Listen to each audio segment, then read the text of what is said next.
Nos acompaña Ignacio Sánchez Cámara, catedrático de Filosofía del Derecho de la Universidad Rey Juan Carlos.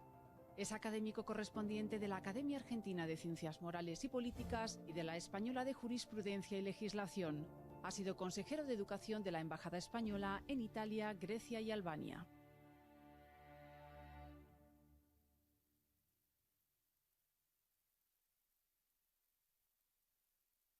Buenos días y bienvenidos a este nuevo seminario de la Fundación Ciudadanía y Valores, conjuntamente con UNIR, dentro del ciclo que hemos organizado en relación al tema Atrévete a pensar.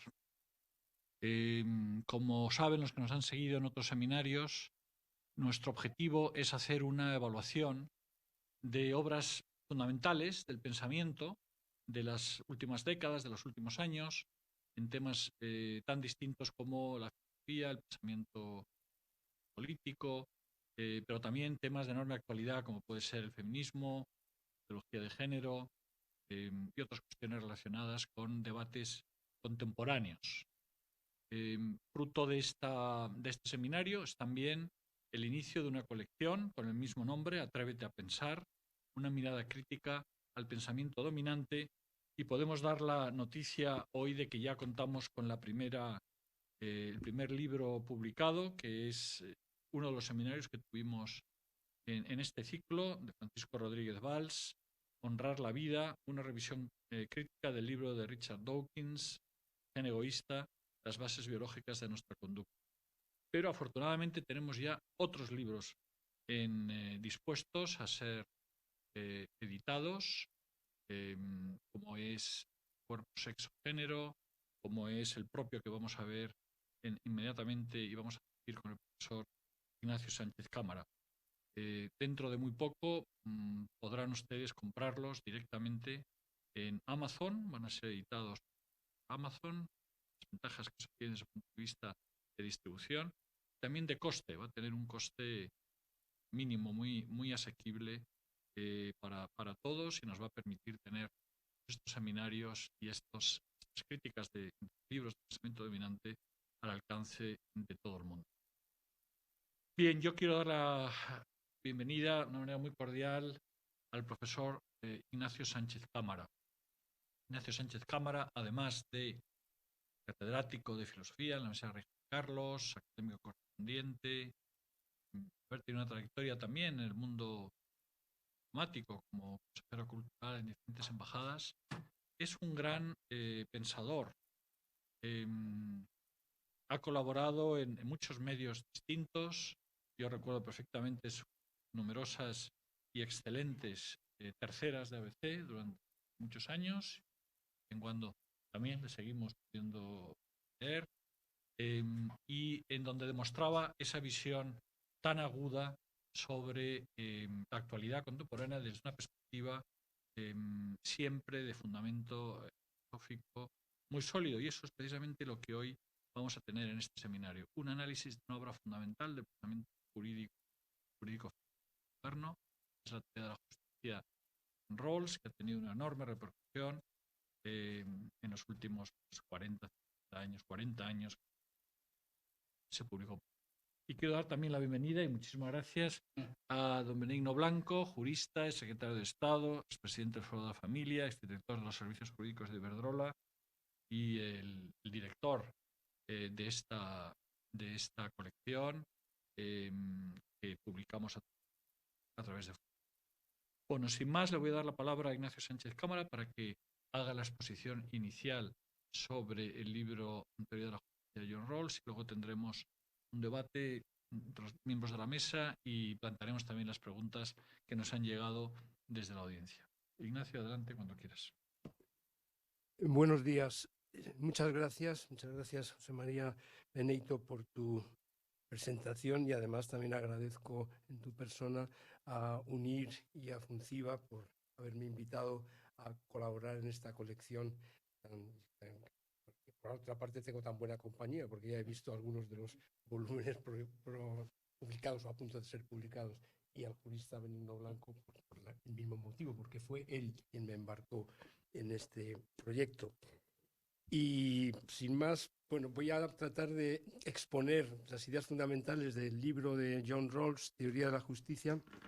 Voy a seguir un esquema, si resulta a lo mejor algo más claro anunciarlo previamente. En primer lugar, trataré del objeto del libro, de qué trata, cuál es su asunto o cuestión fundamental.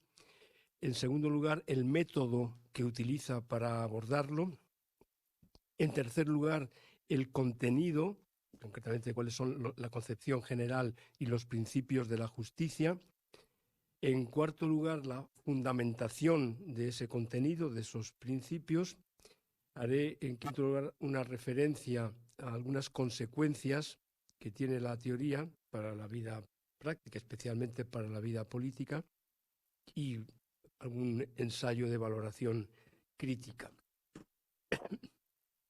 Sin duda, se trata de uno de los libros más influyentes del siglo XX, al menos en el ámbito de la filosofía política y social.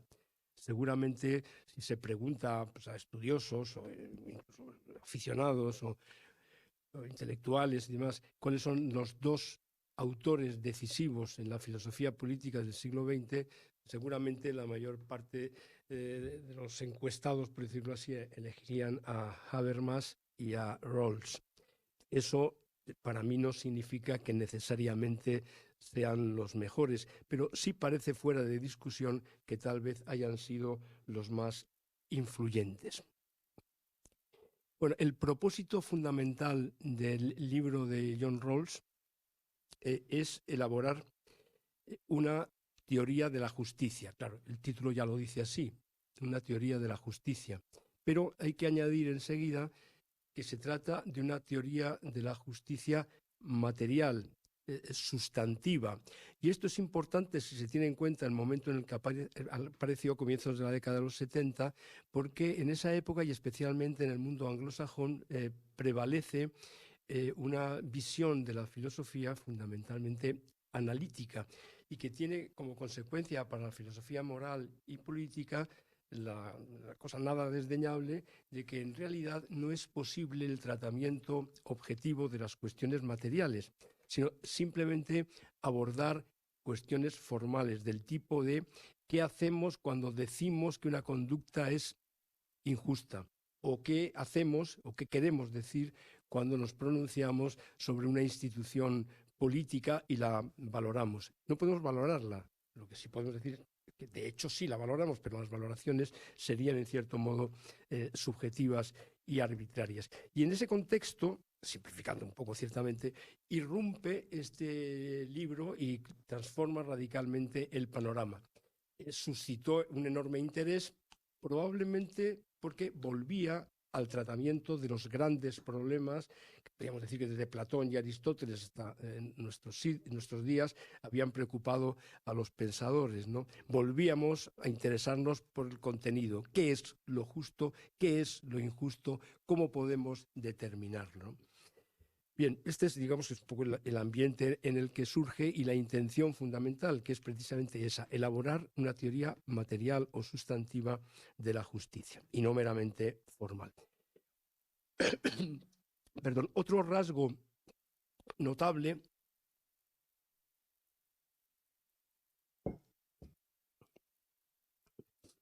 es que, invirtiendo lo que muchas veces era usual, Rawls considera que la justicia social, veremos que se entiende por eso, pero bueno, no se aparta demasiado del uso convencional, la justicia social es la base de toda la moralidad y no una consecuencia de la moral. Es decir, que la parte fundamental de la filosofía moral sería la teoría de la justicia. Esto es discutible, pero es el planteamiento que hace él, es decir, si llegamos a la moralidad en general, será a través de la elaboración de una teoría de la justicia. Y otra precisión que hay que hacer sobre el objeto del libro es que se ocupa de la justicia social dentro de una sociedad, es decir, el marco teórico, hay referencias a la sociedad internacional, pero eso es muy secundario. Se trata de qué es una sociedad justa, de ahí el calificativo de justicia social, ¿no? Entonces, vamos a hablar de la justicia en una organización social, en una sociedad, y no en general o no en la comunidad internacional. Y por otra parte, se trata también, con eso casi paso ya a la cuestión del método, de una teoría que por las razones que vamos a ver enseguida tiene un carácter ahistórico, no coyuntural, no dependiente de una determinada sociedad ni de una determinada época, sino que pretende elaborar una teoría en general de la justicia. Bueno, para no detenernos demasiado en estas consideraciones de este tipo, que son interesantes, también parte del interés que reviste la teoría es que constituye una crítica a otra de las posiciones dominantes en la filosofía moral y política, sobre todo anglosajona, de su época, que es el utilitarismo. Lanza una crítica a la teoría utilitarista. Bueno, quiere decir que no haya en alguna medida alguna influencia, por supuesto, pero es crítica con el utilitarismo. Por lo tanto, y concluyendo con esta primera parte, podríamos decir que se trata de una teoría de la justicia y que consiste en determinar la estructura básica de una sociedad bien ordenada, y se llega a estos principios mediante unos juicios que llama ponderados, equilibrio reflexivo habla también, desde una posición que todos, como vamos a ver enseguida, podemos o deberíamos adoptar si se tratara de eso, de crear las condiciones de una sociedad justa. Y esta justicia es entendida fundamentalmente como equidad o quizá mejor imparcialidad. Claro, una teoría correcta de la justicia tiene que ser imparcial en el sentido de no otorgar ventaja a ningún grupo del tipo que sea, ¿no? La imparcialidad o el juego limpio, podríamos decir también, sería un rasgo fundamental de esta teoría de la justicia. Ese es el objeto. Ahora, ¿cuál es el procedimiento o método para llegar a la determinación del contenido de la justicia? Bueno, la clave se encuentra en los conceptos de posición original y de velo de la ignorancia, que son clave para comprender su pensamiento.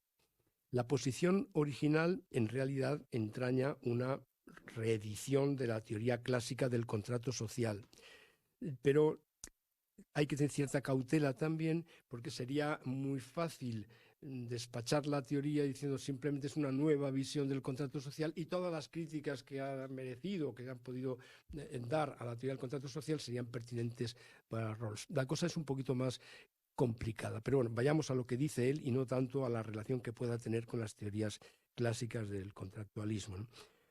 Bueno, la posición original es una situación no real, es decir, no es algo empírico, no ha tenido lugar nunca, no se trata de una situación efectiva de algunos hombres que hayan creado una sociedad o una civilización, tampoco se trata de una situación real en la que nos tengamos que poner necesariamente, sino que es más bien algo artificial, algo ficticio. Esto es importante porque si se entiende como una situación real, probablemente ya a partir de aquí podamos hacer críticas bastante radicales tal vez, ¿no? Pero la cosa no es tan sencilla. De lo que se trata es de que hipotéticamente, como ficción, nos pongamos en la situación de tener que determinar cuáles son los principios de una sociedad justa.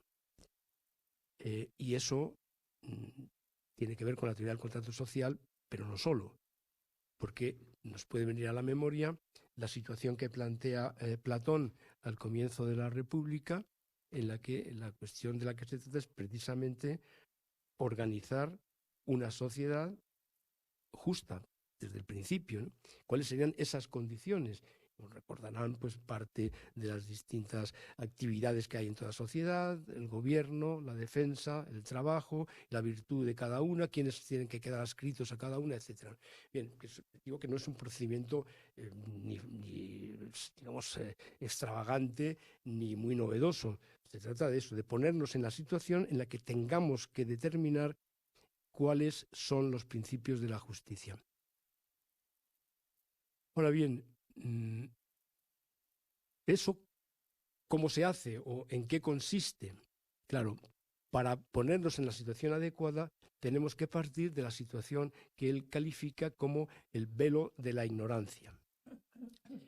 ¿Qué quiere decir con esto? Bueno, nos invita a que nos pongamos en la situación en la que no sabemos lo que es justo todavía, es precisamente lo que queremos averiguar, y para ello tenemos que prescindir de todas las circunstancias particulares de nuestra vida, de toda nuestra historia, de la religión que podamos tener o no tener, del lugar en la sociedad, de la raza, de la época incluso, del sexo, de todo. No sé quién voy a ser.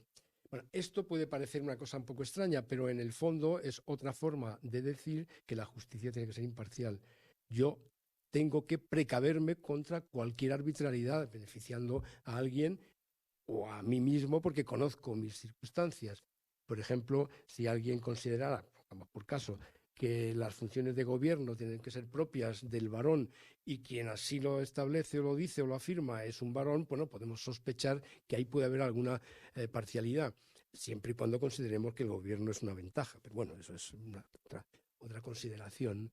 Es decir, velo de la ignorancia no es una cosa extraña, no es nada más que comportarme como si ignorara todo acerca de mí y, por supuesto, también mi vocación, mis capacidades, mi estado de salud, todo. Bueno, es el velo de la ignorancia. En el fondo, tampoco es una cosa tan misteriosa. A la justicia se le representa una venda. Bueno, pues se trata un poco de eso, de no hacer acepción de personas ni grupos y pactar algo para toda la sociedad, acordar. Claro, yo no insistiría tanto, no sé si esto ya es mucha interpretación o no, pero puede ser discutible, pero yo creo que no es tanto llegar a un acuerdo, no es que los principios de la justicia surjan del acuerdo, en alguna medida sí, sin duda, yo creo que la mayor parte de los comentaristas pensarían que sí, pero es un acuerdo que no es necesario llegar a él. Realmente llegaríamos si todos nos situáramos en esa posición. Yo lo entiendo más bien como un método de investigación filosófica. Es decir, quien va a escribir, quien va a determinar lo que es justo, tiene que ponerse en esa situación. Es casi una situación personal o individual, que luego obviamente compartimos. Ahora, el procedimiento para determinar si es correcto o no lo que él sostiene es acudir a cierto acuerdo, claro. ¿Significa esto que basta con que haya un discrepante para que la teoría se venga abajo? Hombre, eso sería mucho decir. La unanimidad sería imposible, pero en realidad los principios de la justicia serían aquellos que todo individuo razonable asumiría como justos. Por lo tanto, la unanimidad, desde luego, sería un argumento contundente. Desgraciadamente, o no, desgraciadamente para él no hay tal unanimidad, pero eso no invalidaría su teoría más que el resto de las teorías, ¿no? Porque no hay unanimidad sobre ninguna.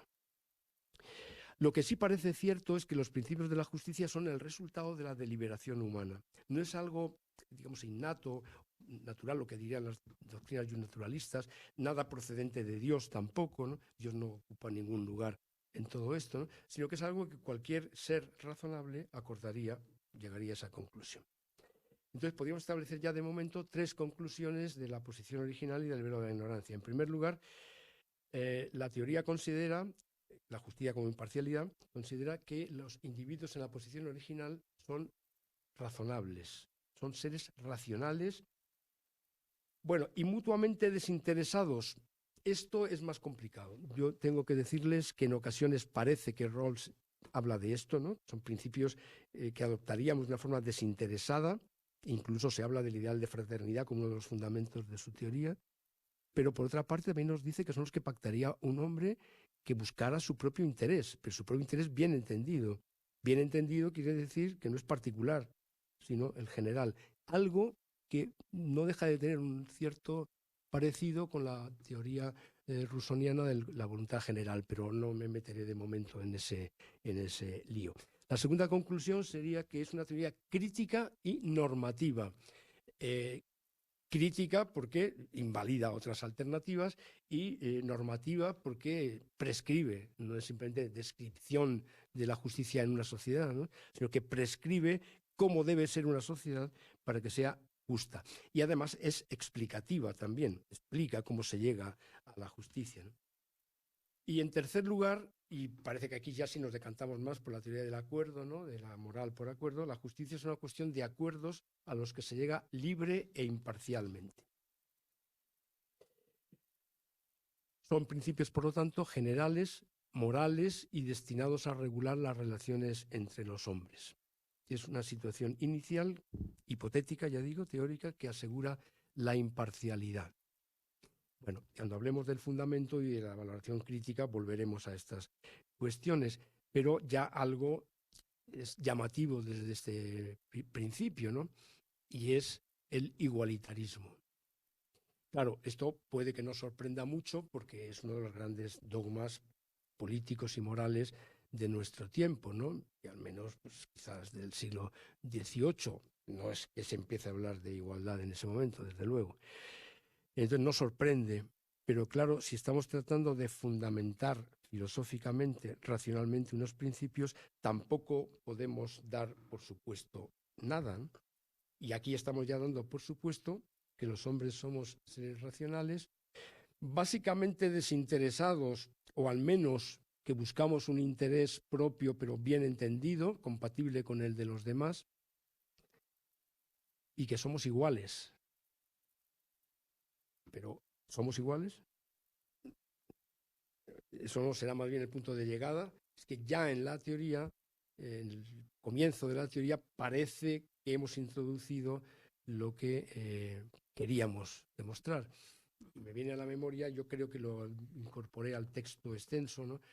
Creo que esto me recordaba algo que decía un filósofo del derecho alemán del siglo XIX, Mayer, que criticando las doctrinas justnaturalistas decía que el justnaturalista era como el prestidigitador que saca de la chistera lo que previamente ha metido.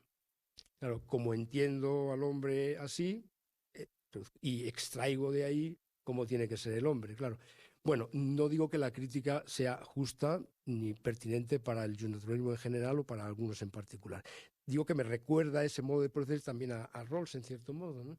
Porque al final lo que va a ir sacando se parece mucho, pero mucho, no sé si demasiado, a las concepciones vigentes en los Estados Unidos de su época, especialmente en el ámbito del Partido Republicano y acaso en su ala más radical, eso ya no estoy tan seguro, pero quizá también, curiosamente. Ahora, tengan en cuenta una cosa, para mí eso no es una objeción sin más, es algo para precavernos y poner un poco bajo sospecha.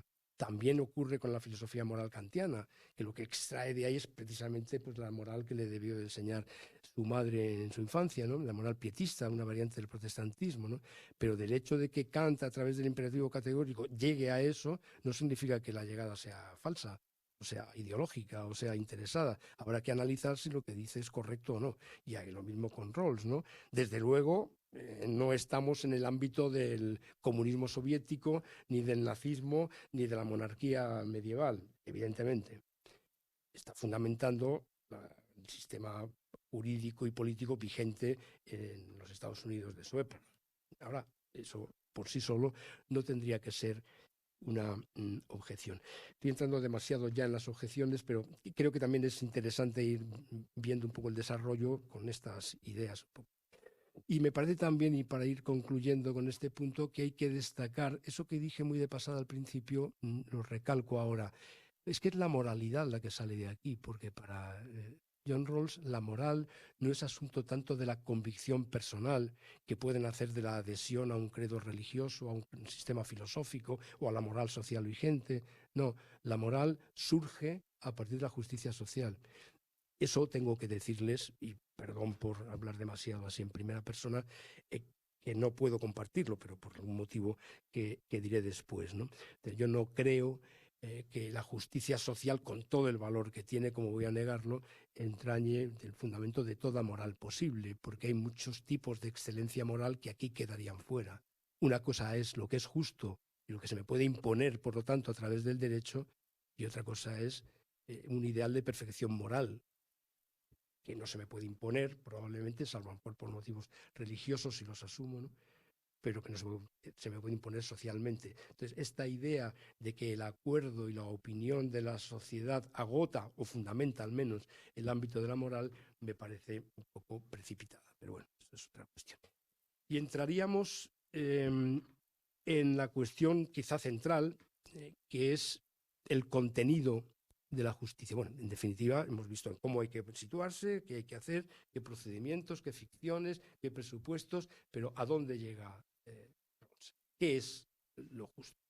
Pues eso se encuentra en la concepción general que presenta, la concepción general de la justicia, y en la determinación de los principios de la justicia. Ese es el núcleo esencial de Rawls. Entender eso es entender la teoría. Luego ya hay consecuencias de esto, hay derivaciones muy interesantes, polémicas en ocasiones, pero lo fundamental está aquí, a mi juicio, y es donde tenemos que dirigir la atención. La concepción general la voy a formular según la traducción española así: todos los valores sociales, enumera, libertad y oportunidad, ingresos y riqueza, así como las bases sociales y el respeto a sí mismo, esos son los valores sociales, habrá de ser distribuidos igualitariamente, a menos que una distribución desigual de alguno o de todos estos valores redunde en una ventaja para todos.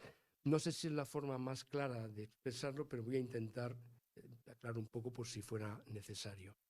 Lo que establece la concepción general es que todos los valores se distribuirán. Y, por cierto, aprovecho ya para decir que estamos hablando ante todo de la justicia distributiva, en sentido aristotélico, ¿no? No es que se excluyan otras, pero el núcleo es la justicia social y además distributiva.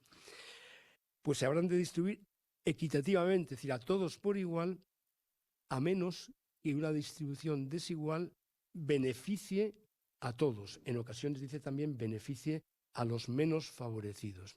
Pero fíjense en esto, no es una cosa, me temo que no es tan evidente como él lo piensa, pero eso no significa que sea equivocado, ¿no? Significa que no es una cosa pacífica, ¿no? Porque, repito, todos los valores sociales se distribuirán por igual. Y una distribución desigual solo será justa si beneficia a todos, es decir, si todos mejoran, y en cualquier caso, si mejoran los menos favorecidos. Es obvio, porque si mejoran todos, mejoran también los menos favorecidos. También habría que preguntar ¿y por qué hay menos favorecidos? Si lo que estamos estableciendo las condiciones justas, ¿no? Eso de menos favorecidos lo suele decir después, cuando habla ya de la aplicación de la teoría, que además da lugar también a problemas, porque eso varía según las épocas. Nosotros podemos pensar quiénes son los menos favorecidos. Hace unas décadas eran pues seguramente en las sociedades occidentales los parados. Pero hoy día la cosa es mucho más complicada. Hay muchos aspirantes. Hay quien piensa que hasta la mitad de la población es menos favorecida. Otros piensan que son los enfermos, otros piensan que son los emigrantes, otros piensan que son los drogodependientes. En fin, podríamos seguir con los candidatos. Pero eso importa no demasiado, porque en el fondo lo que dice Rawls es que no hay distribución desigual justa si no beneficia a todos. Por lo tanto, ¿qué es la justicia? La igualdad. Y solamente la desigualdad cuando beneficia a todos. Bueno, como va a haber no mucho tiempo, pero algún momento para la crítica podemos... Pero ya anticipo algo. ¿Por qué? ¿Cuál es el fundamento de esta posición? Y de hecho hay una otra alternativa que es preferida por algunos, quizá menos igualitarios que él, ¿no? Y es que mejore la media. Si la desigualdad hace que el nivel medio suba, ¿por qué no? Incluso aún descendiendo de nivel algunos.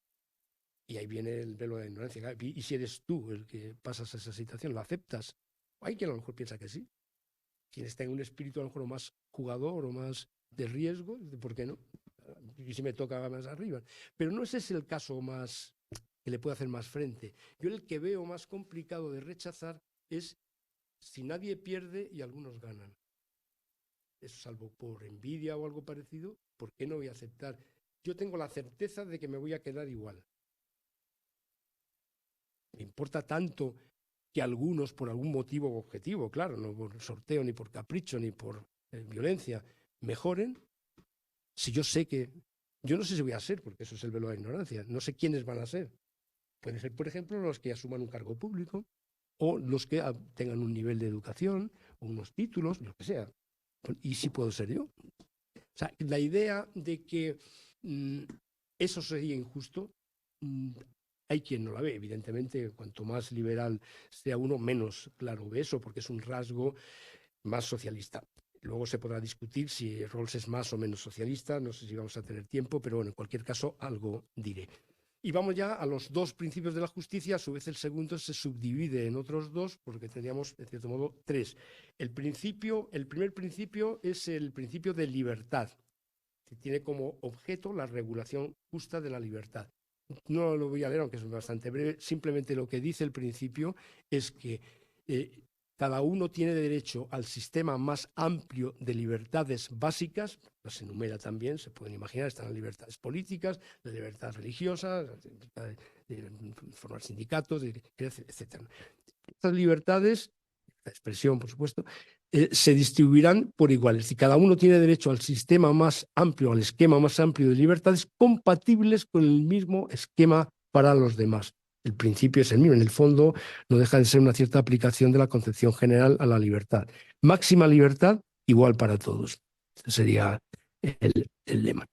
Ahora, eso no significa que en ocasiones no haya que restringir la libertad, si es en beneficio del conjunto del sistema de libertades. Por ejemplo, que en un parlamento se regulen los tiempos, se limite la libertad de expresión temporal al menos, no atenta contra el principio, porque si no, pues, prácticamente podría ser inacabable un debate parlamentario y no llegar a ninguna conclusión. Entonces, parece razonable limitar el uso de la libertad.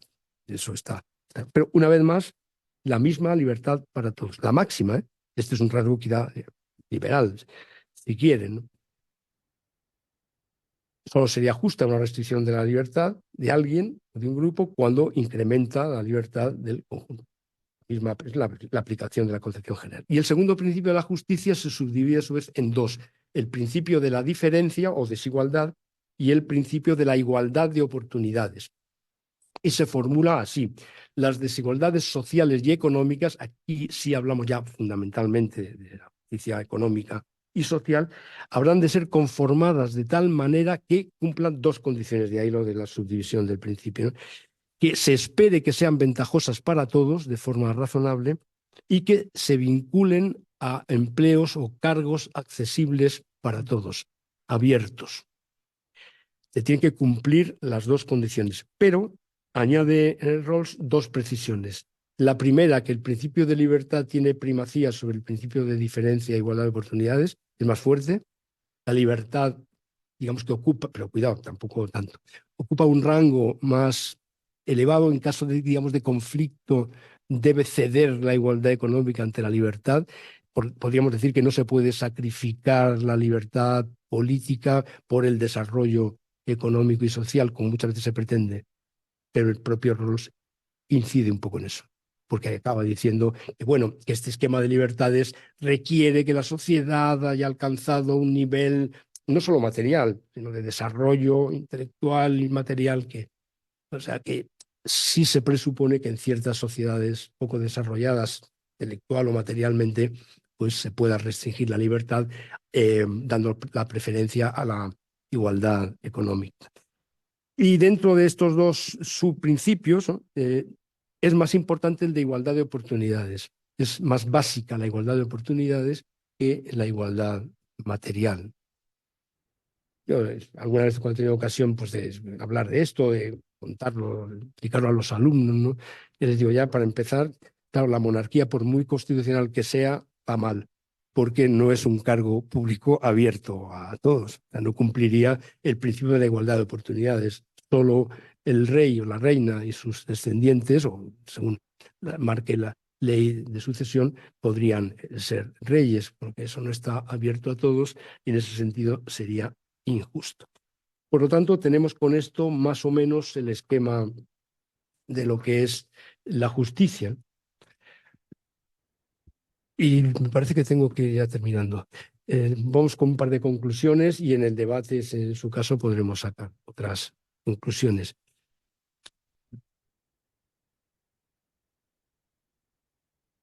John Rawls no se pronuncia sobre la mayor o menor justicia del socialismo o del liberalismo, capitalismo, dicen algunos.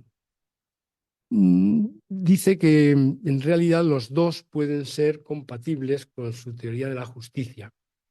No obstante, la primacía de la libertad sobre la igualdad parece un rasgo liberal, pero también el igualitarismo económico y que toda desigualdad económica solamente es justa si eleva el nivel de todos, no el medio, no el de la mayoría de la sociedad, sino el de todos, eso está bastante más vinculado con el socialismo. Por eso les decía que parece aproximarse bastante a la visión de lo que es justo en la costa oeste o en parte en el este también de los Estados Unidos, en los ambientes académicos y más o menos próximos al Partido Demócrata. Insisto, eso no es de por sí una objeción. Rawls, en cualquier caso, fundamenta un régimen político democrático y liberal, en el que las libertades de opinión, de expresión, las libertades constitucionales, etcétera, son pues, absolutamente inviolables. Y para no dejar en blanco completamente, aunque he hecho referencia ya a esto, la cuestión de la fundamentación, claro, esto no llueve del cielo ni simplemente es una especie pues, de propuesta que hace él. Claro, la fundamentación antropológica es muy notable y ahí es donde está también la clave, porque si admitimos que los principios de justicia se acuerdan por unanimidad, en cierto modo, todos los hombres, eso parte de una determinada concepción del hombre, una determinada visión, que es una visión pues, del hombre básicamente moderno, individualista, racionalista, en el que tiene todo derecho a las convicciones religiosas que quiera, pero eso y le da mucha importancia a Rawls, por cierto, a la libertad religiosa, pero no entra en esto, no cuenta para la determinación de los principios, ¿no? O sea, que tienes algo completamente igualitario, completamente laico, en el que todos pueden confluir. Pero claro, la crítica que se le ha hecho desde la perspectiva comunitarista y desde otras también, de las perspectivas ya socialistas o marxistas, es que eso es una determinada visión del hombre que muchos no comparten. Y además, lo que quizás sea peor es que esa ficción nos lleva a una situación, al velo de la ignorancia, la posición original, que no es real. Porque sí, bueno, nos pide que prescindamos y eso está muy bien. Claro, yo voy a prescindir de mi raza para no... Perfecto, pero ¿qué queda ahí cuando el hombre se vacía de su tradición, de su familia, de su religión, de todo lo que, o de su ideal de justicia también, pero que ya lo tiene, ¿no? Concepciones sobre lo que es justo, ¿no? ¿Qué queda? Pues queda prácticamente vacío. Queda alguien simplemente intercambiable uno con otro, que no es nadie en concreto y que es algo, en el mejor de los casos, utópico, ¿no? Pero a mí me parece, y lo he apuntado ya antes, que donde se encuentra, desde la perspectiva moral general, no ya tanto de la filosofía política, el problema es en la exclusión de muchas conductas excelentes, de modos de entender la vida, que aquí no encajan. No es que queden proscritas, Rawls podría replicar, no, si aquí uno puede ser un héroe, un santo, dar su vida. Pero se imagina, yo creo que lo pongo en el texto un poco irónicamente, no tan irónicamente, claro, Teresa de Calcuta o San Francisco de Asís, son ejemplos cristianos, claro, pero podríamos poner otros, ¿no? El propio Platón, la posición original. Y eso que Platón en la República hace algo de esto, ¿no? En algún sentido, ¿no? Insisto, esto tiene que ver con la idea de una moral a lo mejor mínima, pero claro, si la moral se fundamenta en la teoría de la justicia y la teoría de la justicia dice así y tiene estos presupuestos antropológicos, pues entonces la moralidad que surja después también. No queda el camino excluido al heroísmo, a la negación, o a quien vende sus bienes o los regala. Puede hacerlo, claro. La teoría no se lo prohíbe. Pero ese ideal, ¿qué fundamento tendrá? Puramente personal, en el mejor de los casos. Claro que es religioso, pero para el no creyente eso, o sea, ya cada cual puede hacer lo que quiera, no es ser un héroe, pero eso quedaría en alguna medida excluido. Para mí el problema de esta crítica estriba en que él mismo es el que pretende que la moralidad deriva de aquí. Si no hubiera esa pretensión, la cosa sería diferente. Estamos estableciendo lo que es justo. Y el amor, por ejemplo, rebasa la justicia, obviamente, claro. Pero ¿qué papel le queda al amor? ¿O qué papel le queda, en cierto modo, al mérito? Claro, el tener más talento que otro o el trabajar más duramente que otro, ¿no? El esforzarse más que otro, no tiene en principio ninguna recompensa aquí. Bueno, otros podrían decir bien, porque no la tenga, pero yo llamo la atención sobre el hecho, no digo que necesariamente sea erróneo, yo creo que en parte sí lo es, ¿no? Es decir, la idea de mérito, la idea de excelencia, una serie de cosas quedan en cierto modo excluidas, ¿no? Bien, esta sería un poco la cuestión. Por último, también resulta un poco decepcionante que así como hay algunos problemas y de debates actuales muy relevantes a los que da una respuesta o que se puede dar esa respuesta a partir de la teoría, en otros casos no. Por ejemplo, ya es verdad que es muy fruto de su época también, pero ya había en su época estos problemas y además él vivió bastante años después de la publicación del libro, ¿no? Y escribió otras obras, ¿no? Porque, por ejemplo, debates que ahora, de hecho, están en esta colección, ya lo he podido ver, ¿no? Como el problema del género, el feminismo, cuestiones de bioética, que algunas son nuevas porque técnicamente no eran posibles entonces, pero el aborto, la eutanasia, ¿qué respuesta damos con Rawls en la mano, ¿no? ¿Qué tiene que ver con, hombre, el derecho a la vida? Pero el derecho a la vida está como presupuesto en todo, está presupuesto en las libertades. Claro, nadie puede ser privado de la propia vida, pero hay un derecho a respetar la vida ajena. Sí, pero ¿cuál? La del embrión. Todo eso no. Sí da respuesta a la cuestión de la objeción de conciencia y la desobediencia civil, pero estos temas de eutanasia y demás, no. Yo creo que es que no hay una solución unívoca desde el punto de vista de la teoría de Rawls, sobre todo porque se refiere fundamentalmente eso, a libertades por un lado y distribución de bienes y honores por otro, ¿no? Bueno, tenía un último apartado de valoración crítica, pero yo creo que ya he entrado un poco en él. Yo creo que con esto pues tenemos una base para entrar en el coloquio, en el debate, si quieren. Muchas gracias. Muchas gracias, Ignacio Sánchez Cámara. Una magnífica base para la conversación que podemos tener, que has puesto sobre la mesa muchos puntos y con toda la dificultad que tiene a veces entender a Rawls, también por la manera como se expresa. Y yo recuerdo haberle escuchado en clases y era tan gris como el libro. O sea, es decir, era de una... además, creo que voluntariamente, es decir, siempre que nada tuviera ese elemento, digamos, de excelencia, de salida, del tono consensuado, sin ninguna arista, pues esto que se revela en el libro, en su personalidad, en su manera de ser.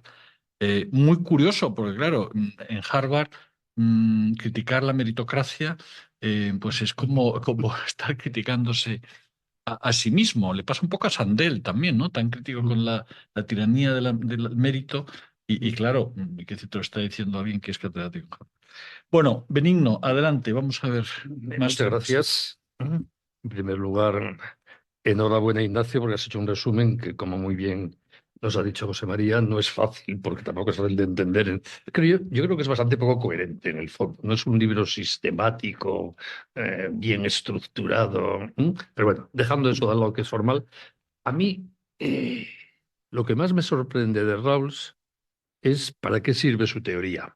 Tú has dicho que es más, y puedes tener razón, un planteamiento de procedimiento de reflexión filosófica o de diseño teórico en abstracto del régimen jurídico institucional básico de una sociedad. Pero mi impresión cuando lo he leído y ahora he repasado tus notas y tu escrito es que se está olvidando absolutamente del hombre real. José María lo ha dicho también, un tono desapasionado, sin emociones, frío. Asimismo es su teoría. El hombre real no está presente para nada. El hombre real no es un individuo aislado en ningún estado teórico, sin concreciones prácticas. Somos fruto de la historia, de la sociología, del momento en que vivimos, de las tradiciones culturales que nos influyen, de la moral ambiental en el que nos educamos, de las tradiciones familiares y de mil cosas más. Pronto, ese individuo solo, en abstracto, en una posición original, teórica, pero sobre todo sin las connotaciones vitales, biográficas de las vidas humanas concretas, como supuesto teórico para, a partir de él, construir modelos ideales de justicia, de régimen jurídico, de moralidad, me parece fuera de la realidad, sin más, ¿no? Por eso nunca he entendido la importancia que el pensamiento político contemporáneo le ha dado a las teorías de Rawls. Tú has dicho, y creo que tienes razón además, porque lo he visto muchas veces dicho, que probablemente Rawls y Habermas son los pensadores más trabajados, citados y estudiados, pero no lo entiendo. porque no está hablando de las personas reales que constituyen las sociedades reales, ni de las sociedades democráticas reales con los problemas reales de nuestra época. Dicho eso, en Rawls, en el fondo, hay una afirmación, pienso y corrígeme si no es así, porque yo no soy experto como tú, ¿no? Hay una afirmación de que la moral, que es lo que a mí me importa, digamos, la moral como fundamento de la sociabilidad y de la vida de las personas, nace o se garantiza desde el respeto a un procedimiento. Si respetamos el procedimiento, el de Rawls, lo que sale es la justicia y la fuente de la moralidad. Y yo pienso que eso es más que discutible.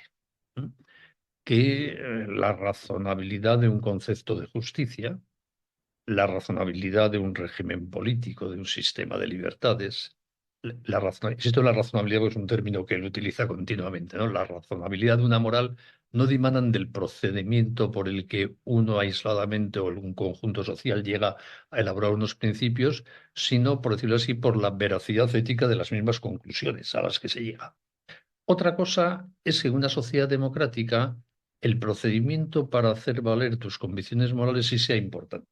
Por decirlo así, si seguimos al pie de la letra las teorías de Rawls, lo que salga de esos procedimientos razonables, abstractos y teóricos de hombres que no existen sería lo exigible éticamente y el fundamento de la moral.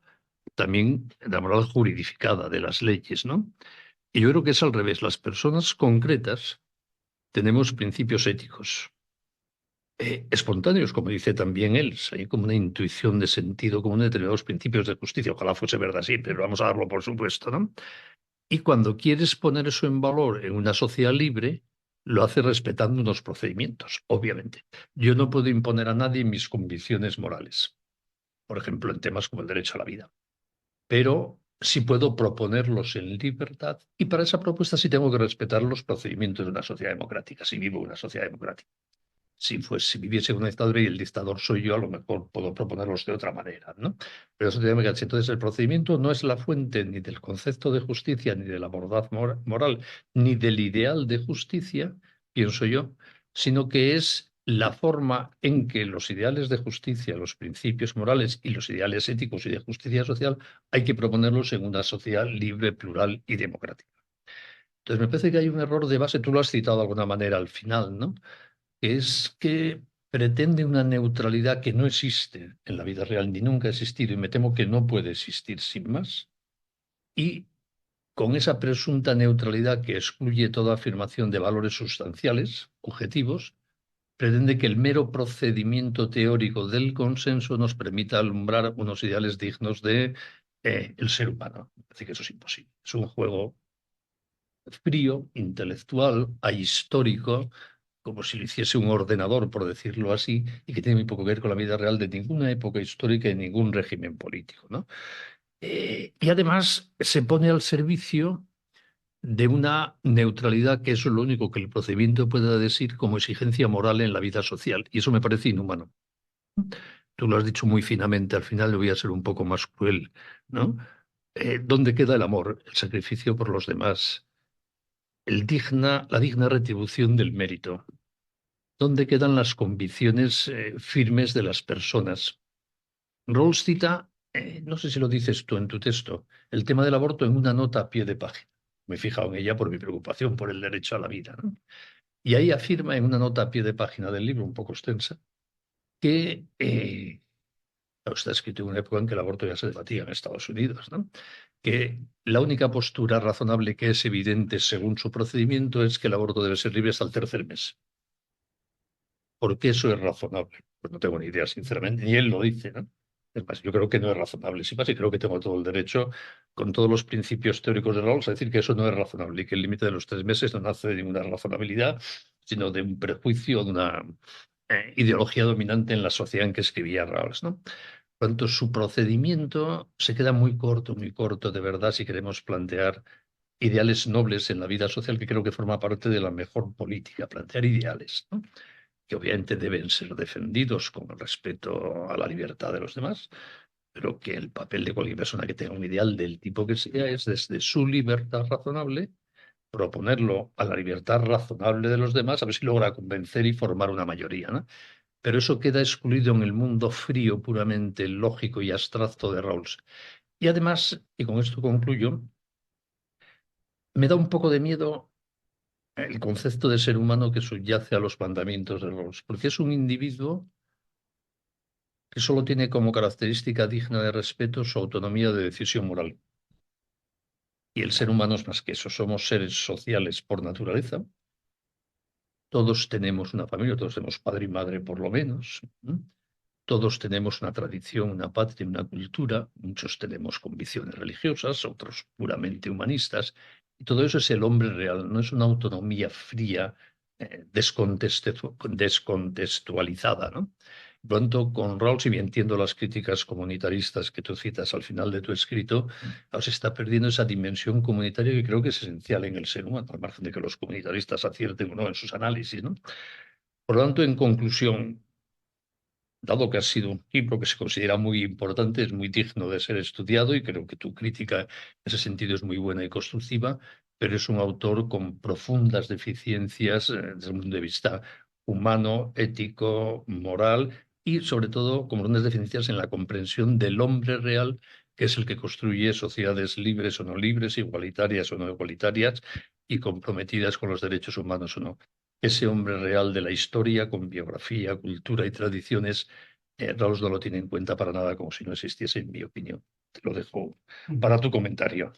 Sí, Ignacio, si me permites, voy a hacer, sin embargo, un poco de abogado de Defensor. Rawls. Porque, claro, es verdaderamente una ambición intelectual importante, ¿no? El intentar hacer. Y además, también está anclada en una tradición que es la del jus sum cuique tribuendi, es decir, el poner en el centro de la justicia, que es lo mismo que hacía la definición de Ulpiano, el tema de la distribución, ¿no? El tema de tener a cada uno en cuenta, ¿eh? De acuerdo con su derecho. Y por tanto, hay un elemento esencial que es, vamos a prescindir de todo aquello que pueda ser un bias, ¿no? Un prejuicio. Vamos a intentar hacer un plano en el cual cada uno recibe de una manera equitativa. Y, bueno, esto en principio tiene un valor en sí. Es decir, otra cosa es que luego digamos, esto es lo único. Y eso sobre todo es la moralidad. Yo creo que ahí es donde está el punto fundamental, ¿no? Porque si dices, desde el punto de vista de legalidad procedimental, intentar ser lo más justo en ese sentido, es decir, lo menos cargado de prejuicios, lo más liberado y por tanto a cada uno verdaderamente de acuerdo con lo suyo, en una manera igualitaria, bueno, pues en la ley, o sea, en la aplicación de la ley, no estamos todos de acuerdo. Es decir, la ley hay que aplicarla de una manera igual, teniendo en cuenta condiciones lo más ah, neutrales eh, que favorezcan a todos para posicionarse en un plano de igualdad. El tema es cuando la moralidad es esto. O sea, no hay más que la ley. Y eso en realidad es muy americano. O sea, lo que está haciendo aquí es una especie de plasmación de lo que es la sociedad americana, ¿no? De hecho, es lo que siempre se ha dicho. Es decir, Rawls es eso, como tú bien decías, la izquierda del Partido Demócrata o el Partido Demócrata o el mundo de la costa este y una parte del oeste, ¿no? Pero en sí tiene un valor intentar decir, bueno, lo mismo que Habermas tiene un valor al decir el consenso es muy importante, desde luego, una racionalidad procedimental, sin duda, ¿no? En el derecho es fundamental. Lo que pasa es que al final acaba siendo racionalidad instrumental, que es la crítica que también que le hace, ¿no? ¿No te parece que va un poco en, que es lo que tú has comentado, vamos, ¿no? La mezcla de legalidad y moralidad. Eh, Sí, yo iba a ir un poco en la línea de José María, defenderle un poco, pero claro, lo ha defendido ya, No. me parece exceder en la defensa. Nada, nada. Pero bueno, no, solo parcialmente, ¿no? Yo, hay una parte, comparto, saber lo que has dicho, que, claro, cuando un autor sostiene una cosa y le criticamos un procedimiento, un planteamiento, y le criticamos por hacer lo que hace, claro, no digo que hayas hecho tú eso, ni yo espero, pero hay que ponerse, para empezar, un poco de su lado. Y lo que quiere hacer, pues vamos a ver. Claro, yo no creo que él tenga la intención o que desconozca que somos fruto de tradiciones y que uno ha sido educado en una escuela, con su familia. Yo creo que eso es evidente. Lo que quiere hacer, y es lo que posiblemente sea discutible que se pueda hacer realmente, despojarse uno de eso, quedarse sin más que su autonomía moral, pero no con su biografía ya no soy yo. Lo que pasa es que es una especie de ficción para llegar a los principios. Tampoco dice que el hombre sea eso. Yo lo entiendo más bien. Yo me encierro en mi habitación, en mi despacho, y empiezo a pensar sobre lo que es justo. Yo solo, aislado. El método es un poco ese. Y luego ya cuando nos ponemos de acuerdo, vamos todos con lo mismo, porque llegamos a las mismas conclusiones. Pero claro, y a mí lo que siempre me ha producido bastante inquietud y casi más en Habermas, preguntas, pero bueno, vamos a ver, si lo del diálogo y el consenso puede estar muy bien, y en política está muy bien, no en todo, en política sí, pero en otros lugares no tanto.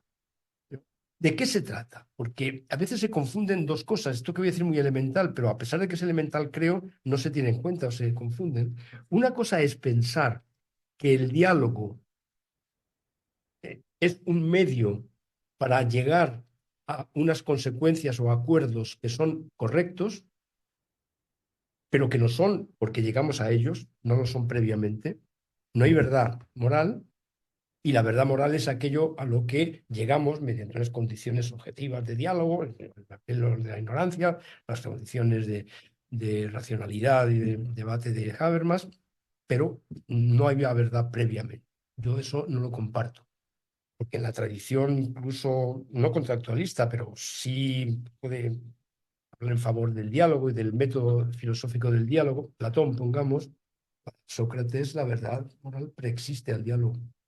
El diálogo es un procedimiento en el que los hombres podemos llegar a la verdad mejor que si no hay diálogo, mejor que aislados.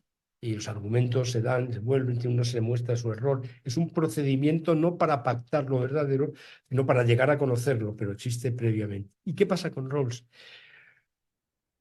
Pues en Rawls lo que parece que pasa es que ese individuo que se despoja ficticiamente de todo está en condiciones de algo que sería muy meritorio, que es llegar a una idea de justicia. También voy a decir en su favor que no es relativista lo que no es poco, también a veces, pues, por lo menos cree que llegamos a verdades morales que deberían ser compartidas por todos, ¿no? En ese sentido también. El hombre real, claro, el hombre real se nos queda en el camino, pero es que él quiere que se quede, claro, o sea que no es una objeción. Dice, ¿y el hombre real, sí, sí, claro, pero es que se trata de no partir del hombre real con sus creencias, prejuicios, intereses, tal, bondades, heroísmos y demás, prescindir de eso y quedarnos con un sujeto que tiene un poco que ver con Kant, pero también es distinto, claro, porque él es muy kantiano, pero es muy devoto de un determinado Kant. Que es el Kant, pues, digamos, progresista, que lo es, de los ideales de la Revolución Francesa, que lo es, pero el Kant que introduce toda la moral, una variante de la moral cristiana, ¿no? La mentira nunca es lícita. La mentira por compasión, ni la mentira piadosa, ni nada. El suicidio nunca es conforme al deber moral, y así sucesivamente, ¿no? Ese Kant sí parte también de un procedimiento formal, teóricamente, puramente racional. El imperativo categórico es eso, pero el imperativo categórico es más bien un método para llegar al conocimiento de la verdad moral, que no depende, una vez más en Kant, a mi juicio, del consenso. En el caso de Rawls es un poco diferente, y eso es lo que hace que sea más a defectos. Pero vamos yendo al grano, pero para terminar por mi parte, porque no quiero ahora llamar. El problema es que desaparece con ese hombre real la idea de naturaleza humana. Eso ya no existe. La idea que procede de Aristóteles, que la naturaleza humana tiene un fin. ¿Qué fin? El fin los estamos pactando, y además, ni siquiera lo estamos pactando, estamos dando los suyos. Lo que estamos pactando es cómo distribuir los bienes y los honores y qué libertades vamos a tener. Esto es muy importante, ¿no? pero eso no es todo el orden moral. Y luego, también un poco a su favor, creo que hay que tener en cuenta, aunque sé que esto es demasiado a su favor, pero también se ha dicho que hay algunos rasgos cristianos en el planteamiento, porque esa idea de igualdad entre los hombres está muy próxima a la idea de fraternidad. Claro, él no dice directamente que yo deba socorrer al que sufre por un principio de amor, no, eso, claro que no se trata de eso, pero es compatible con eso. Y en el fondo, en alguna medida lo presupone, porque ¿por qué voy a buscar el beneficio de los demás en la situación original si no es porque hay una cierta fraternidad o una cierta identificación con el otro, ¿no? Pues no lo tendría en cuenta?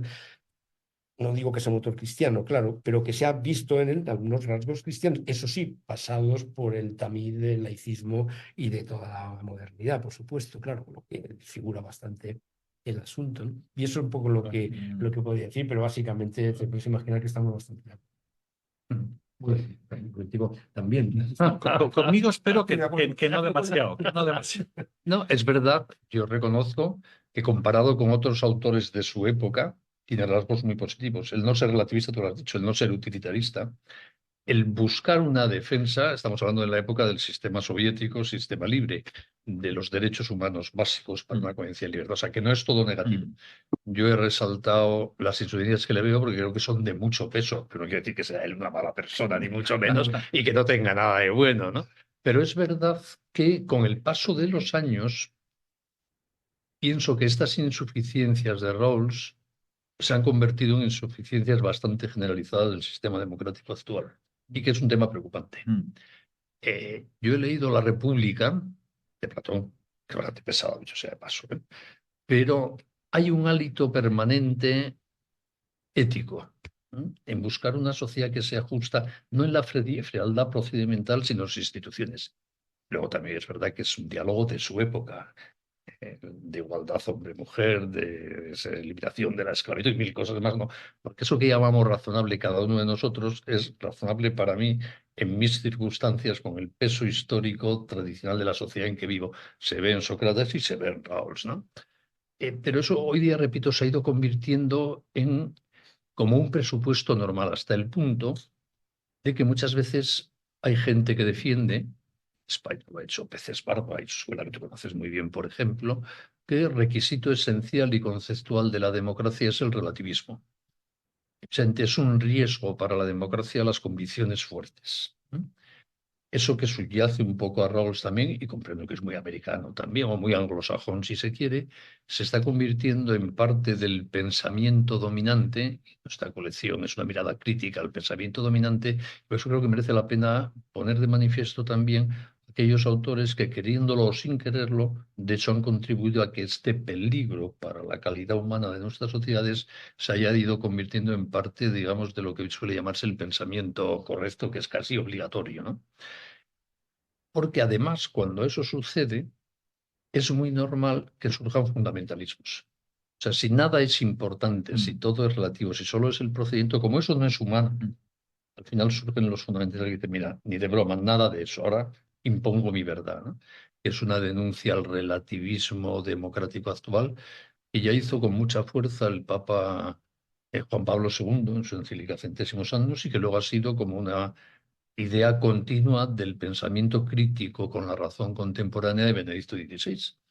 Y uno de sus discursos más potentes, siendo ya papa en el Westminster, en el Parlamento británico, en el Reichstag alemán o en París, resaltó mucho cómo la democracia, para mantenerse de verdad al servicio del hombre, necesita contenidos fuertes, consensuados, compartidos en libertad, por supuesto, pero contenidos fuertes porque si no vamos rebajando la calidad ética de todas las formas de vida y así la democracia misma no se sostiene, ¿no? Bueno, no sé si me he ido un poco del tema. Si me permitís, iba a añadir una cuestión que me parece también notable. Yo estoy muy de acuerdo, pero que él mejora o le han empeorado después los que han venido, seguramente, ¿no? Porque él no considera que cualquier cosa que se decida por acuerdo, por votación, sea justa. Eso es precisamente uno de los valores que a mi juicio tiene la teoría, es que hay cosas que son injustas independientemente, porque no cumplen los criterios de la justicia. Es más, explícitamente dice que una mayoría puede ser injusta. O sea, que esa idea, que por otra parte, diré que el relativismo, que me parece un error filosófico y que tiene consecuencias perniciosas, tampoco es tan, se me permite, un poco tan grave en el sentido de que tiene muchos límites, ¿no? Porque claro, los relativistas lo suelen ser en política, sobre todo mientras ganan ellos, pero cuando gana el adversario ya empiezan a no serlo, y entonces ya empiezan a ser los fascistas, no sé qué, y los inmorales, los corruptos, ¿no? Bueno, entonces eso puede que salve un poco también. En Rawls no se da eso. Yo creo que eso está bien, ¿no? La idea de que hay decisiones que son injustas porque atentan contra los principios de la justicia. Y bueno, pues así, vamos, si no lo grabáis, esto, cortad esto último que voy a decir ahora porque no. No, es que iba a decir que una pequeña confesión. Y es que, claro, ha habido una época en que he redactado esto que justamente estaba un poco bajo el influjo, a lo mejor lo he estado siempre, de ciertas ideas conservadoras, ¿no? Y entonces esto me ha hecho reflexionar sobre conservadurismo, liberalismo y tal. Y claro, si voy por ese camino, la crítica en la línea de lo que has dicho tú al principio, y yo O sea, que también soy un conservador nato, ¿no? Bueno, no he dicho tal cosa. Yo lo que estaba intentando comentar era que lo era yo un poco. Pero Pero además coinciden, muchos de las críticas de los comunitaristas coinciden con las de los conservadores, ¿no? Curiosamente, ahí hay muchos puntos de sí, es que contacto. algunos son conservadores también. Sí, la idea de la abstracción, ¿no? Y de la historicidad.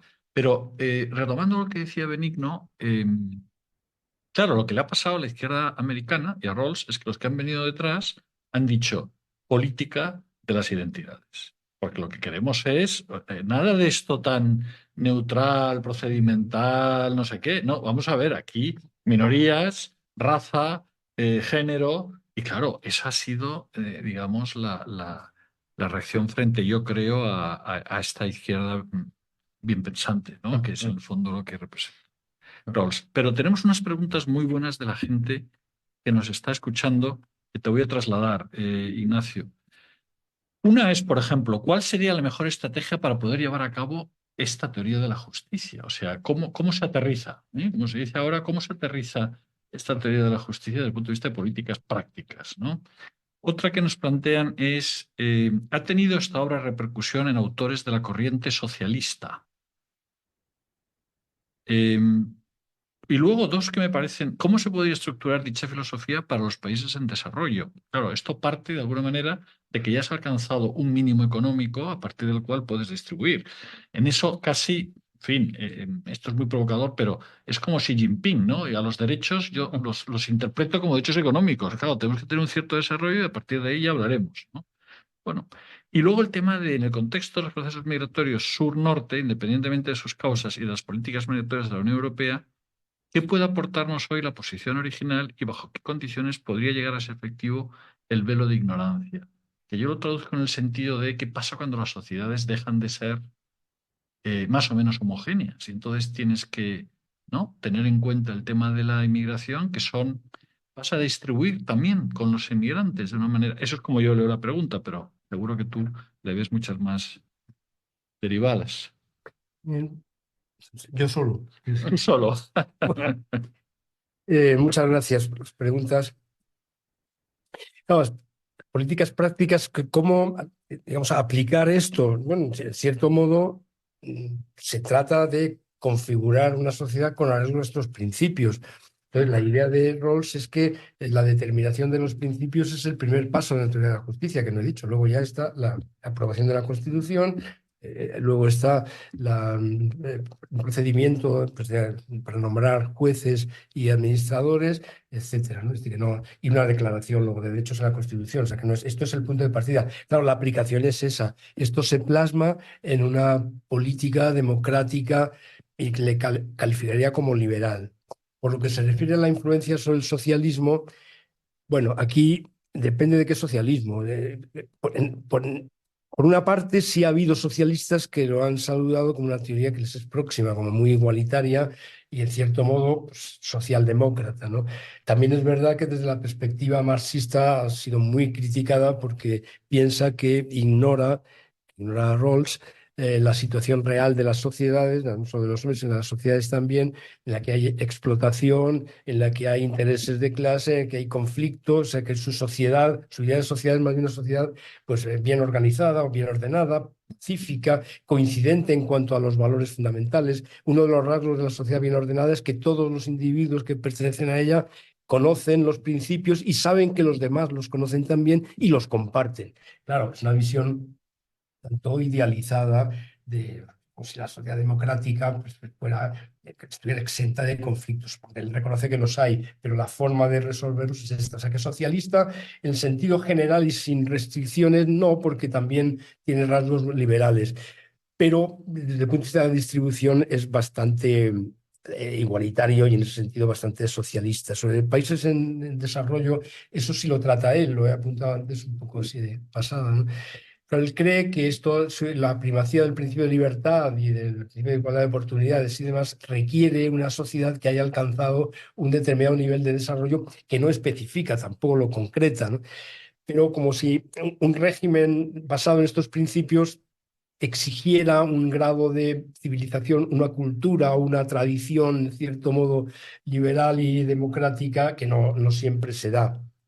Pero el punto también, yo creo que grave, porque yo creo que es una laguna.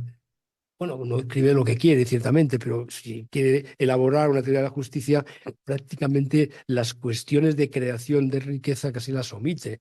Es decir, habla del reparto, habla de la distribución, habla de que por igual todo, habla de libertades, ciertamente, ¿no?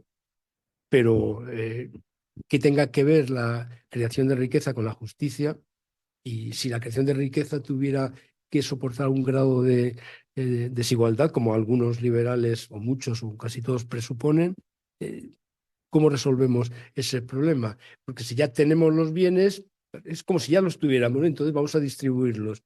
Bien, pero ¿cómo se producen? ¿Cómo se crean? ¿Qué distribuimos, no?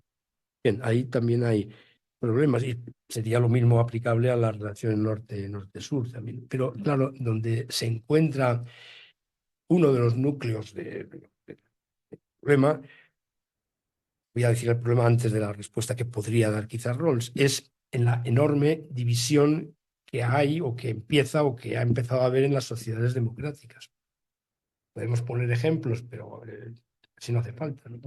El aborto, ya que hemos mencionado.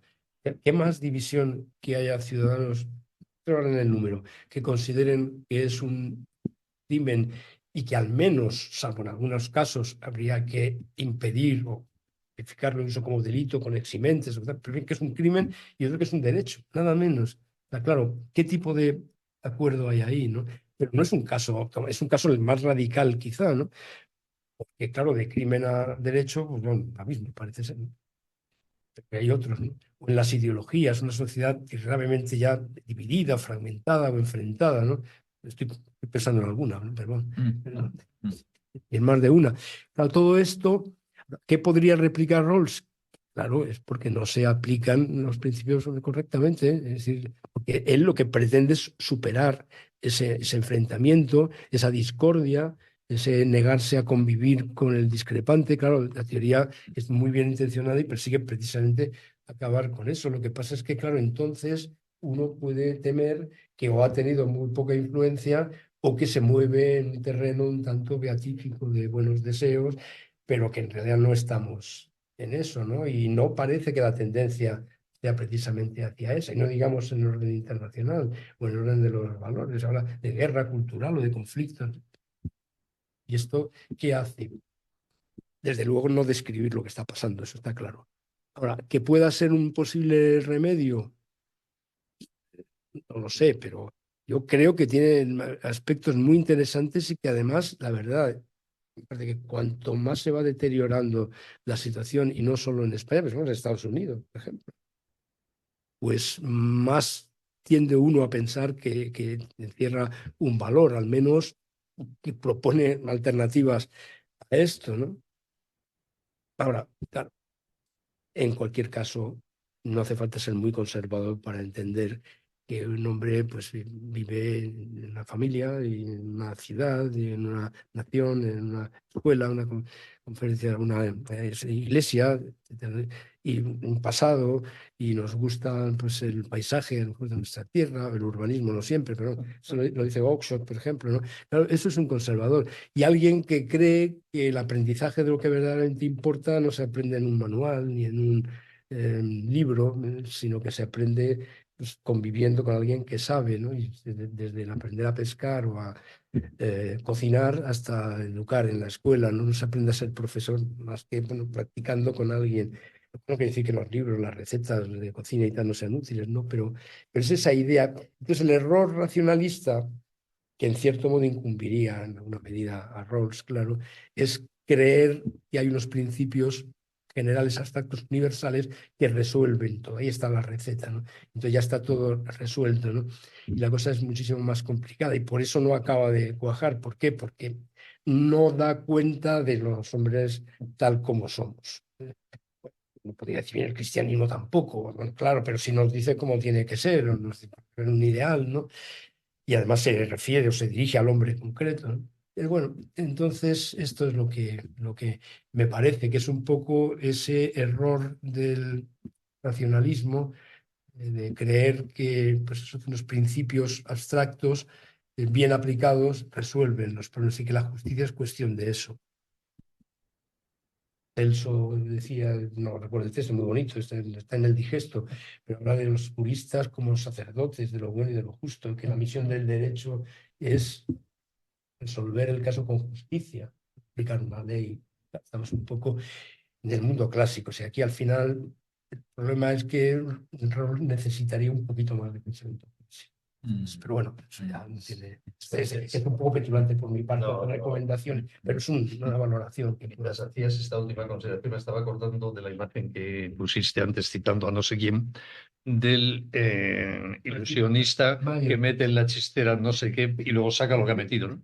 Yo creo que el problema de fondo de Rawls, por decirlo así, es que mete en la chistera el hombre razonable, desinteresado, con afán de justicia, y por desgracia no es la realidad normal de los seres humanos, ¿no? Entonces luego saca lo que ha puesto, pero a lo mejor si pusiésemos en la chistera a los hombres reales, antes ha citado José María la célebre definición de justicia de un piano, ¿no? Para cada uno lo suyo. Pero hay que empezar diciendo qué es lo suyo de cada cual, porque no cómo se lo voy a dar.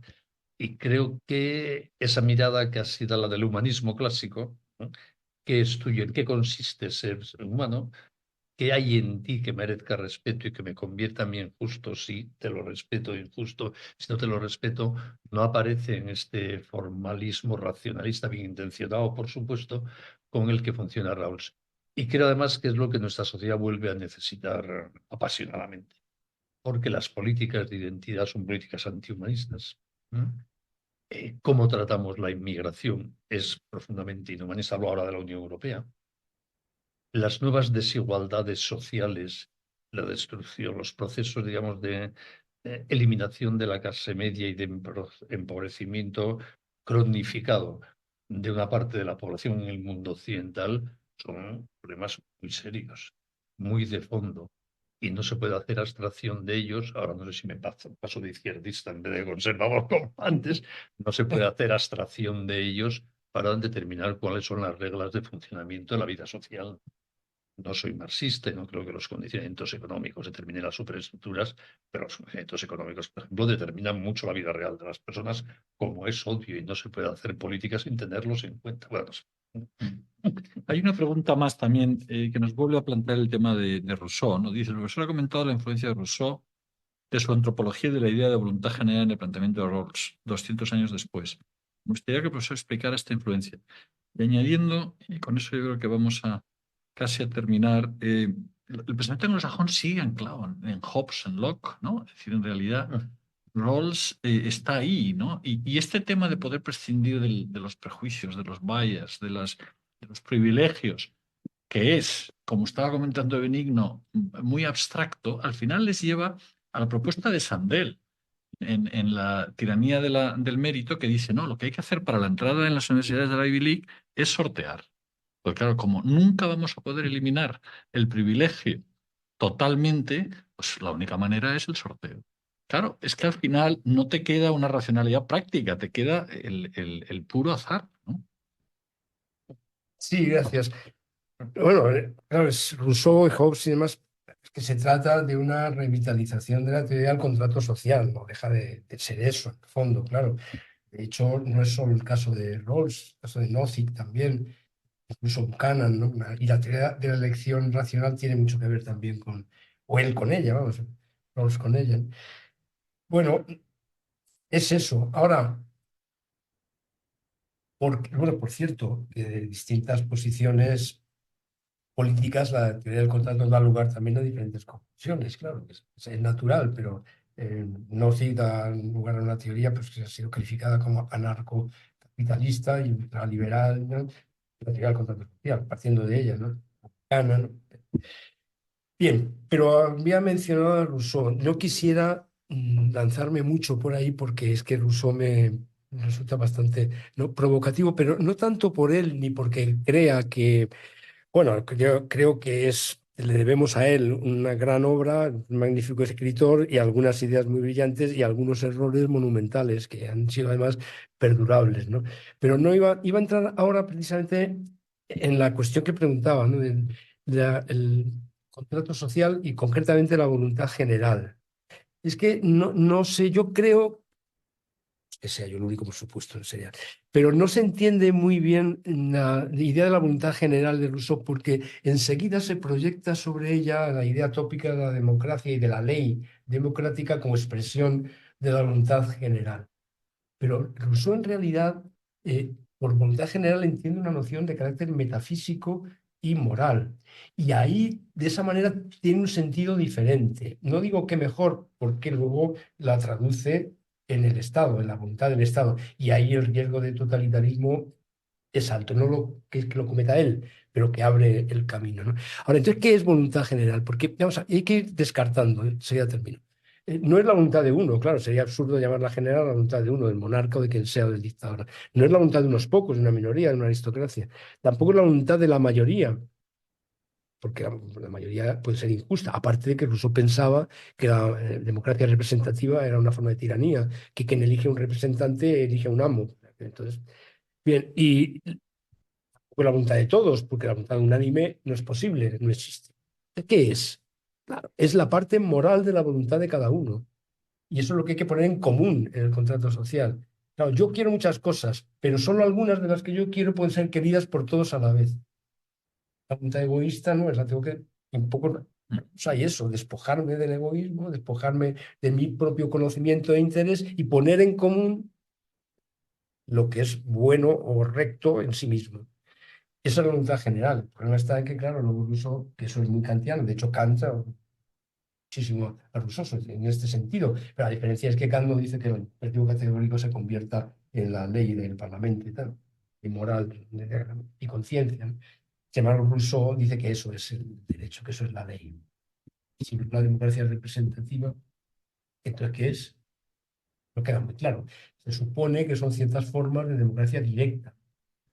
La ciudad griega, la República Romana, es decir, las ciudades de Atenas, y toda alguna ciudad del Renacimiento, pero no una nación moderna, porque eso no tendría ningún sentido, ¿no? Por eso, en un determinado momento, Bertrand Russell, cuando termina su exposición de la filosofía de Rousseau, dice una cosa lapidaria, un poquito injusta y cruel, pero en fin, tiene sentido. Desde mientras que de John Locke proceden Roosevelt y Churchill, de Rousseau proceden Hitler y Stalin.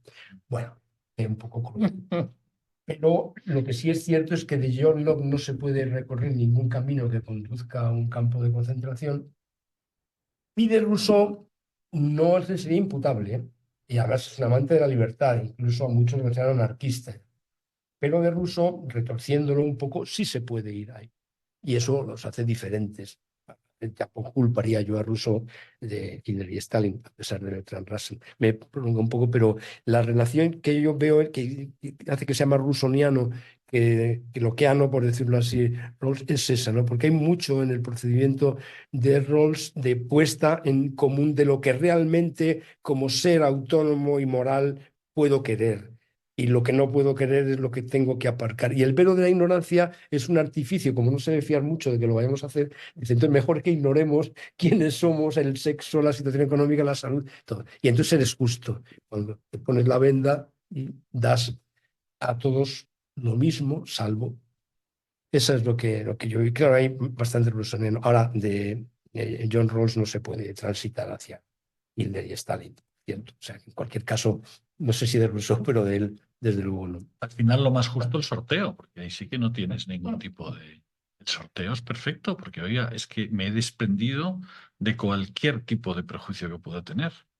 Cosa que es tan abstracto que es irreal. O sea, siempre vas a tener alguna connotación de naturaleza o de historia. Pero, ¿No? claro, pero el sorteo, ¿para qué? En general, ¿para los cargos? O Para los cargos. para- Bueno, eso es lo que dice para Sander. ingresar, Al final, para tener responsabilidades, el sorteo, porque Alguien ha propuesto que en siempre España el Tribunal Constitucional se elija por sorteo. sorteo. Como no hay manera de que sea apolítico ni nada, pues vemos ahí todos los catedráticos de universidad y magistrados de más de no sé cuántos años y sorteo los que salgan. Pero incluso los representantes políticos, claro, si podrías llegar a un momento en el decir, oiga, lo más equitativo desde este punto de vista, como estamos hablando de una representación total, abstraída, procedimental, o sea, no son, dentro de la teoría de la democracia tiene bastante sentido el decir al final que los representantes sean elegidos por sorteo, porque representan al cuerpo social, eso es bastante Rousseau, ¿no? Qué peligro, Sí, qué peligro. claro, y además, ese camino llegaremos. La ley de amnistía, un texto radical, otro moderado y otra prohibición absoluta de la ley de amnistía. Se meten y se sacan. Que se saca Que la salga.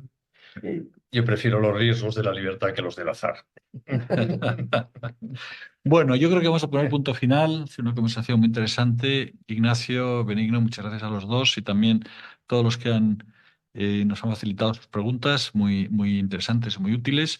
Seguiremos dentro del ciclo de la colección Atrévete a Pensar, el ciclo Atrévete a Pensar y la colección de libros que estamos promocionando. De nuevo, Benigno Blanco, muchísimas gracias por la iniciativa. Manuel Amorós también, que está trabajando de una manera muy directa en esta iniciativa. Pues gracias a los dos y hasta la próxima. Gracias, José María. Gracias.